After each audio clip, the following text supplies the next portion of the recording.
We have our TAC unit out here, which is where I previously came from. So they're in unmarked cars. They're making more contacts with people. They're making more traffic stops. They're going on suspicious persons. So the 93% increase, if you have it, there's a breakdown, and it shows all the calls for service and the breakdown. 90 calls for service were illegal parking, so that's self-initiated.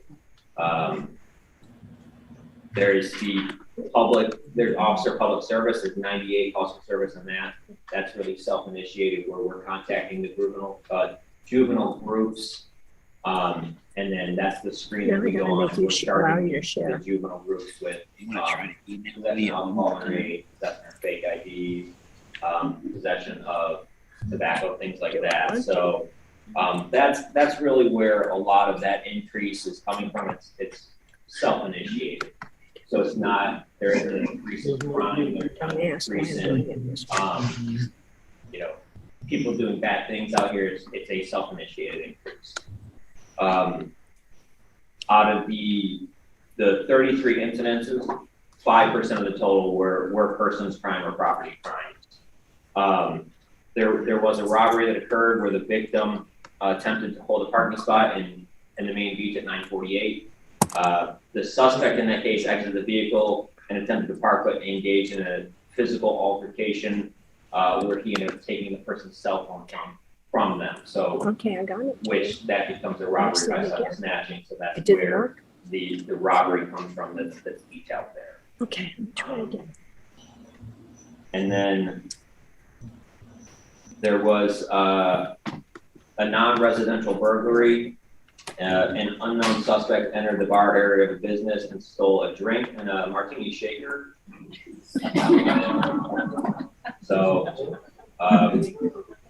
And then there was a residential burglary where AirPods, a passport, and a wallet was stolen from an unsecured condo. But a person's interest has been identified in that case, and it is ongoing with our criminal investigation section. So that one is going to be handled as well.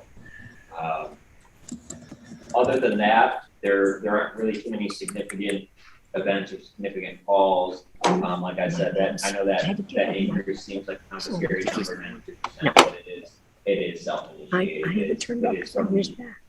Kind of a massive And you can see the we have out here this year, where our entire evening shift is out here. Economic unit, all of us. Yeah, sorry, we're all out here, so that's kind of where that. Try it. How much longer is spring break? Spring break officially ends on the 15th of this month. But I know our patrol bureau is, I think they're flexible, extending it 2 more weeks past that for any residual people that are coming down or anybody that's staying late. So we will have the continued response out here, the continued presence to work on, that crime reduction and preventative measures. Yes. Yes, I was wondering, of the 36 noise disturbances, do you know that number, how many of them were like rental property? I'm sure a lot of those are probably from people coming down renting and then wanting to party in there, and then neighbors.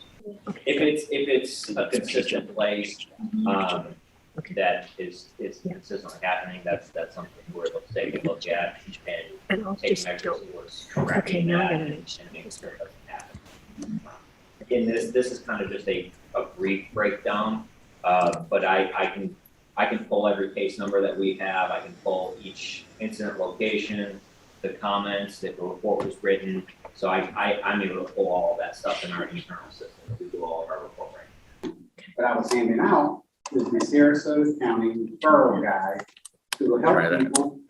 And then you don't have to call code enforcement if you see on the list that it may be under another department. So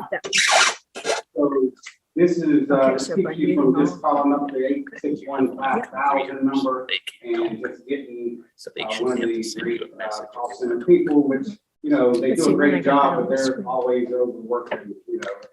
Just just trying to get your complaint in, whatever kind it is. It could be animal services, building inspection, you got code enforcement, communications, environmental health. And what it does is it just gives you a direct line to the department, and it also includes the 961 general number to that department, okay?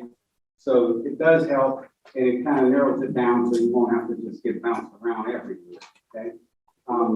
I have another stat for you. Put this on our website. Okay, all right. And if there's anything else, you can just give us a call. My phone number is also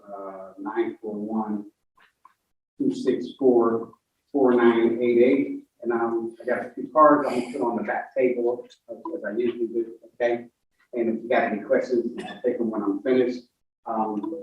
Most importantly, today, we do have a new magistrate coming, okay?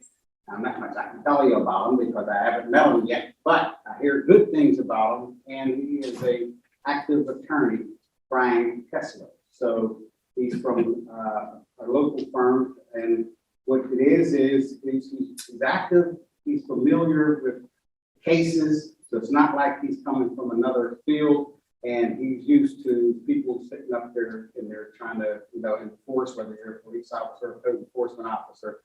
And, sometimes you get tough cases. So it's going to take some tough decisions. And I hear he's the one for the job. So between him and Miss Mag, they're going to be working it out so he can be coming in. And I'll be glad to get some new fresh meat behind the bench so we can get them used to some code enforcement at Siesta Key. Okay. Because we do got some cases, and these rental cases, I'm going to tell you, they're really coming along because of the help, not only from the Siesta Key Association, but from people who have complaints that have been trying to get some things done. And, it's not easy, but at the same time, help from the people that open the complaints does help us, because the more information we get, the better it is. And being that they're going to be allowed to help us with the evidence that they get by participating, and we don't want to, get in harm's way or anything like that. But if you do have some valuable things that'll help us out, it would help us to have full assistance from the complainant. And the more information we get, the easier, the faster, and more solid case that we can develop. Okay.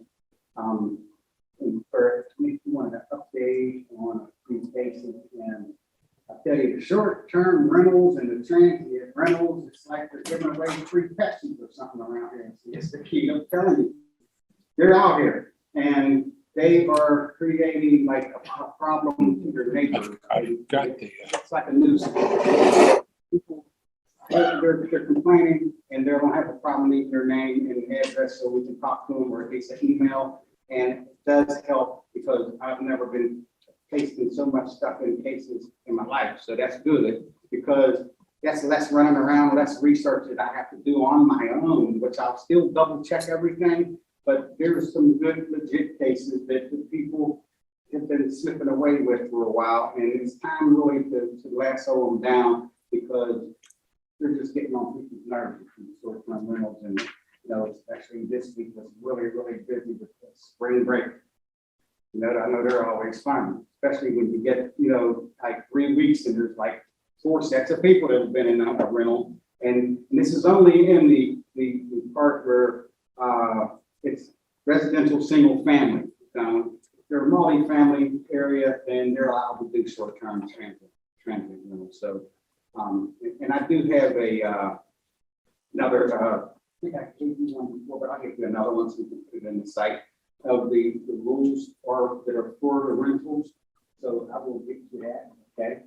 And I wanted to mention to Catherine again that I do want to meet the new sheriff so I can talk to them a little bit, because the biggest case we're working right now up here that I have been working, and Staley was working, and we're still working, and I have them coming through the magistrate on the 22nd of April for failure to obtain special exemption permit for after 10 o'clock entertainment.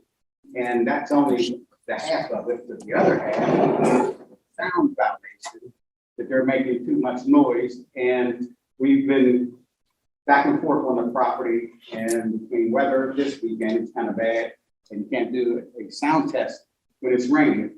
But we do have a lot of activity there, and we will continue to monitor it. That's the Crescent Club, and they're just blasting that music, and it goes from 7 o'clock all the way up till just about midnight. So that's where we already got that half a case, which I call the half a case, but the whole case is after 10 making a lot of noise. So the noise is what we're working on still, but the after 10 o'clock entertainment, it's got to be shut down. There's no DJ allowed, there's no karaoke, there's no wild bands, and they're doing every bit of that, okay? So we are working on that really good and hard, and we did have some complainants that said they were going to attend tonight's meeting, so I was welcoming them with open arms, but there's quite a few from the building across the street. There they are, okay. All right.